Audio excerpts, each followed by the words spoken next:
ዘይንዬ አንተ ከኩታበር እኔ ከግራዶ እንገናኝ ዳውዶ ዘይንዬ ወዬ አንቺ ዘይንዬዋ አንቺ ከኩታበር እኔ ከግራዶ እንገናኝ ዳውዶ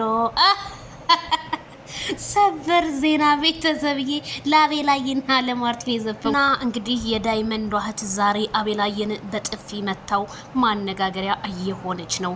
ታዲያ ዳይመንዷ እንደዚህ ማይክል ጃክሰንን በጥፊ ብትይው ኖሮ ይመለሳል ለምትሉ አንዳንድ መካሪዎች ተው፣ ሄርሜላዬ እንደዚህ የምታረግ ልጅ በፍጹም አይደለችም ማለት ነው።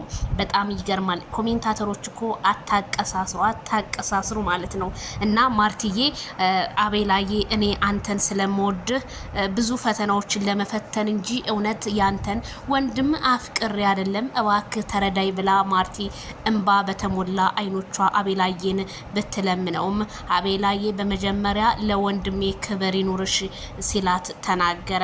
እሷም በቪዲዮ እንደምናየው አቤላየን በጥፊ ካለችው በኋላ እንደገና ወደ ራሷ ተመልሳ አቤላየን በማባበል ፊቱን ብትይዘውም አቤላዬ ድንጋጤው አልለቀቀውም ማለት ነው። እንዴት ይሄንን ታረጊያለሽ? የፈለገው ነገር ብትወጂኝም የፈለገው ነገር ብትጠረጥሪኝም ይሄን ነገር ማድረግ አልነበረብሽም። ነገሮቹ ተስተካክለው እኔ ወደ አንቺ ነው እንጂ የምሆነው ወደ ሌላ ሰው አልሆንም ሲል አቤላ ቢናገርም ግን የማርቲ ቆራጥ አካሄድ ምንድነው? ይሄ ልጅ ወደ ህይወቷ ሲመጣ አቤላዬን ለማስቀናት እንጂ ማርቲ እውነተኛ ፍቅር ይዟት እንዳልሆነ በዛሬው ቪዲዮቹ እንረዳለን ማለት ነው። ማርቲ እንግዲህ የተደፋዋ አይመለስም እንደሚባለው ሁሉ እንደምንም ብለሽ አቤላየን ለመመለስ መሞከር አለብሽ። ወንድ ልጅ ከሄደ በኋላ ናልመልስ ብትዩ አይመለስም፣ ልክ እንደ ማይክል ጃክሰን ማለት ነው።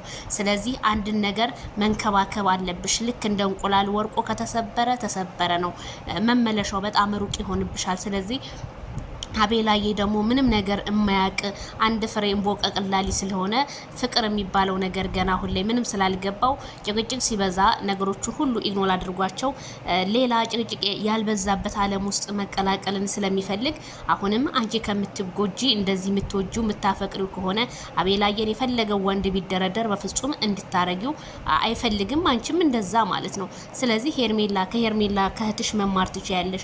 ሄርሜላ ከረሜላ ማይክል ጃክሰን ሩታ ብጠራው ያቺ ቡና ቁርስ ብጠራው ማይክል ጃክሰን ግን በቃ ምንም ሄርሜላ ሌላ ወንድ ይዛ አልመጣችም። ይሄ ማለት ምንድነው? ከሱ የበለጥሽ ሆነሽ መገኘት እንጂ ከሱ አንሰሽ መገኘት በፍጹም እንዳትሸወጂ ማርቲ ስል እኔም ከዚሁ አሳስባለሁ። ኮሜንታተሮች እንዴት አያችሁት የአቤላየን ጉዳይ? አቤላ የወንድሙ መከታ በጣም ምርጥ ልጅ አይዞ አቤላ ያጋጥማል። ፍቅር እኮ እንደዚህ እኮ ነው። እኔማ ጉፋን ነው የሚመስለኝ ፍቅር ማለት እኮ እና አይዞ ላለው ላይክ ሸር ቤት